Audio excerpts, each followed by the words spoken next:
Disrespect rarely announces itself loudly. Most of the time, it slips into your life quietly, disguised as jokes that land a little too sharp, glances that linger a second too long, silences that feel deliberate, or words that sound harmless on the surface but leave a strange aftertaste in your chest. And the dangerous part is not the disrespect itself. The danger is how most people respond to it. They either explode emotionally and reveal their weakness, or they swallow it silently and allow it to grow roots inside them. Machiavelli understood something brutal about human nature that most people never want to face. Respect is not requested, negotiated, or explained.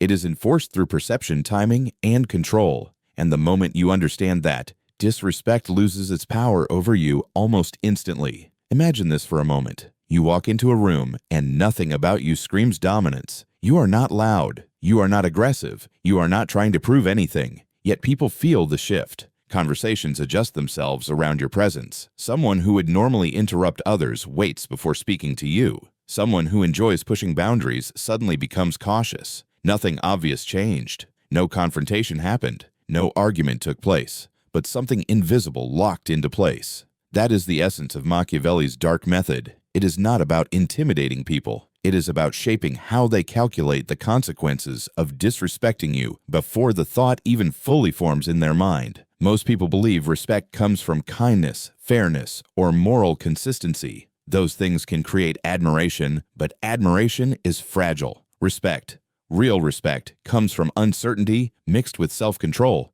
Machiavelli observed that humans constantly test boundaries, not always consciously but instinctively. When someone disrespects you, they are not attacking you personally at first. They are measuring you. They are asking a silent question. How much can I get away with? And your response answers that question forever. Once you respond incorrectly, the pattern is set. The disrespect does not stop. It evolves. The first mistake people make is reacting too fast. They rush to defend themselves, to explain, to justify, to demand fairness. In doing so, they reveal something deeply valuable to the other person: emotional accessibility. They show that the disrespect landed, that it disturbed their internal balance, that it forced them to act. Machiavelli would say this is the moment power shifts away from you, because the person who can provoke a reaction controls the interaction. The one who remains still while the other reveals themselves gains the upper hand without ever lifting a finger. To kill disrespect instantly, you must understand that the goal is not to punish the other person.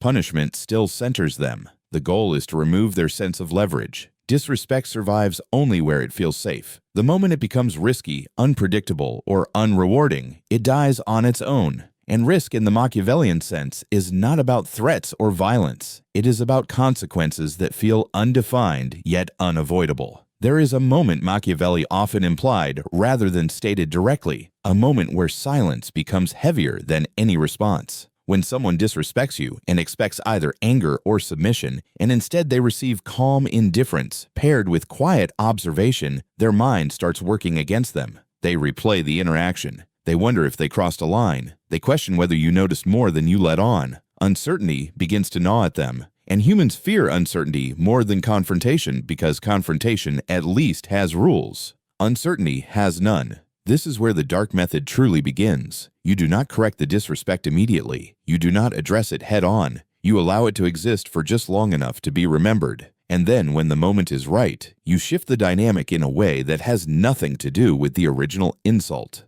You become less available. You stop offering warmth. You withdraw small privileges they did not realize they were enjoying. You speak less, but when you speak, your words carry weight. The disrespecter starts to feel a subtle loss. Not dramatic enough to complain about, not obvious enough to confront, just enough to feel wrong. Machiavelli understood that people respect what they fear losing: attention, access, validation, cooperation, protection, opportunity.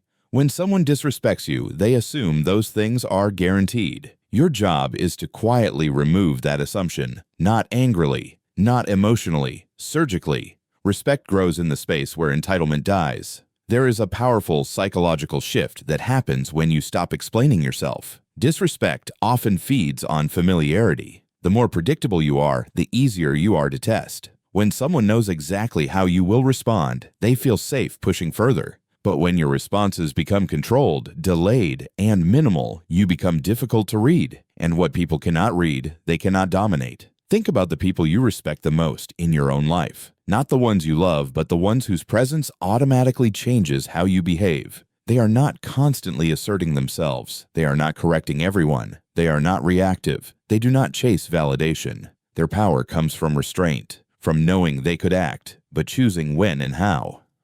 Machiavelli believed restraint was one of the most misunderstood forms of strength. To the untrained eye, it looks like weakness. To those paying attention, it signals confidence and control. When disrespect happens again, because it often does at least once more, this is where the final cut is made. You address it, but not emotionally, not dramatically, and never publicly if it can be avoided. Your tone is calm. Your words are few. You do not accuse. You state. You let the implication do the work. Something as simple as acknowledging behavior without attaching emotion to it forces the other person to confront themselves. They expected resistance. They got clarity. And clarity, delivered without anger, feels dangerous to someone who is trying to gain power. The mistake many people make here is overdoing it. They try to sound intimidating. They try to dominate verbally. But Machiavelli would warn that obvious dominance invites rebellion. Subtle dominance invites obedience. When you make it clear that disrespect changes how you engage with someone, without asking for apology or submission, you create a rule that enforces itself. They now understand that crossing you costs them something real. What makes this method dark is not cruelty, but detachment.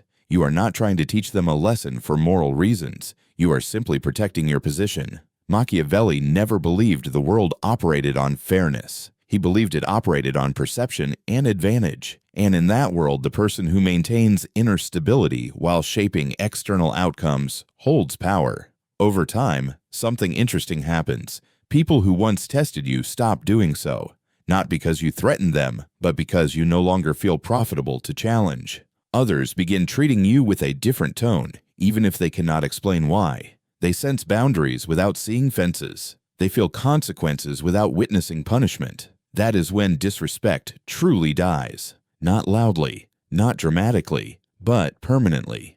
The final truth Machiavelli would leave you with is this: respect is not about being liked. In fact, being liked too much often invites disrespect. Respect is about being understood as someone who does not need approval to act, explain, or withdraw.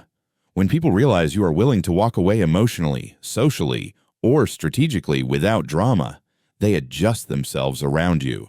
So the next time disrespect enters your life, do not rush to kill it with noise. Let it reveal itself. Let it think it has room to grow, and then remove the soil it needs to survive, calmly, quietly, completely, because the most powerful response to disrespect is not rage and not submission, but the silent certainty that you do not need to fight for a place you already command. That certainty changes you internally before it ever changes how others see you. Once you stop needing to correct every slight, once you stop carrying the weight of other people's behavior on your nervous system, something inside you settles. Your posture changes without you noticing. Your eyes stop searching for reactions. Your voice slows down. And this internal shift is not cosmetic. People are wired to detect it. Humans have always been predators and prey long before they were polite citizens, and somewhere beneath language and logic, we still read nervous systems the way animals do. Calm is interpreted as capability. Emotional control is interpreted as experience. Silence is interpreted as depth. This is why Machiavelli emphasized inner discipline more than outward dominance, because power that must announce itself has already begun to decay. Disrespect feeds on emotional chaos. It looks for cracks, for agitation, for insecurity, for the need to be seen or defended. When those signals disappear, the disrespecter feels exposed. Suddenly, their behavior feels loud and obvious against your stillness. They become the one revealing themselves. Their jokes sound forced. Their comments feel unnecessary. Their attempts to provoke fall flat. And what most people never realize is that the moment someone starts feeling foolish for disrespecting you, the dynamic has already reversed. You no longer need to do anything. Their own awareness becomes the punishment. Machiavelli understood that humans rarely change because they are corrected. They change because the environment no longer rewards old behavior. When you quietly shift how you respond, who you prioritize, and where you invest your energy, you redesign the environment around you. People who bring value feel closer to you. People who test you feel distance. No announcement is made. No explanation is given. The system enforces itself, and systems are far more powerful than emotions. There is another layer to this method that most people overlook, and it is perhaps the darkest part. You must be willing to let people misunderstand you. Disrespect often escalates because people desperately want to be seen as fair, kind, or reasonable. They chase understanding.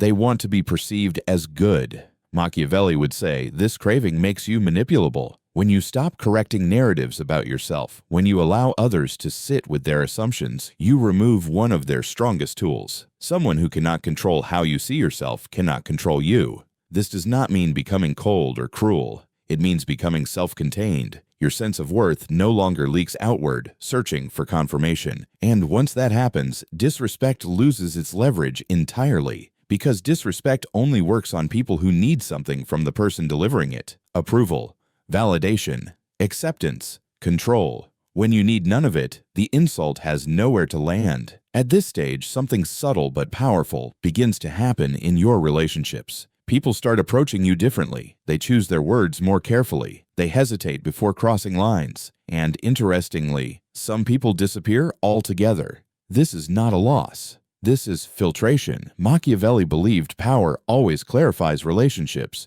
Those who respected you stay. Those who relied on your tolerance leave. And the quiet left behind is not loneliness. It is peace. You begin to notice how rare true composure is. How many people are driven entirely by impulse, ego, and reaction. And because it is rare, it becomes noticeable. You become noticeable without trying to be. Not because you dominate rooms, but because you do not compete inside them. You are not pulled into unnecessary conflicts. You do not rush to prove intelligence or morality. You listen more. You speak when it matters. And when you withdraw, it feels deliberate, not wounded. This is where Machiavelli's philosophy often gets misunderstood. People think it encourages manipulation for manipulation's sake. But at its core, it is about alignment with reality. Humans respond to strength, clarity, and consequence far more than they respond to pleading or explanation. When you accept this without resentment, you stop taking disrespect personally. You see it for what it is: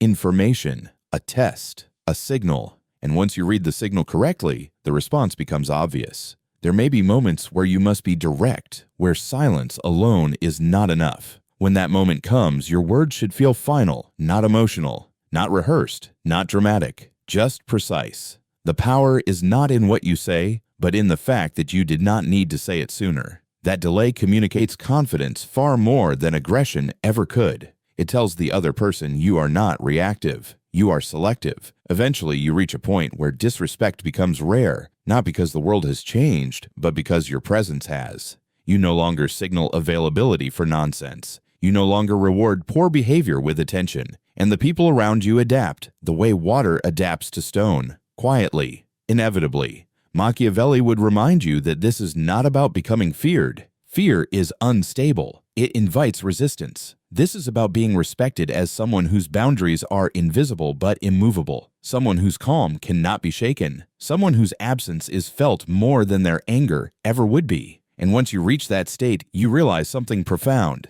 Disrespect never really came from others. It came from moments where you abandoned your own center, trying to manage theirs. When you stop doing that, when you stand firmly inside yourself without explanation or apology, the world adjusts. Not because it wants to, but because it has to. That is how disrespect dies instantly. Not in the moment it appears, but in the moment it realizes there is nothing in you it can use to survive.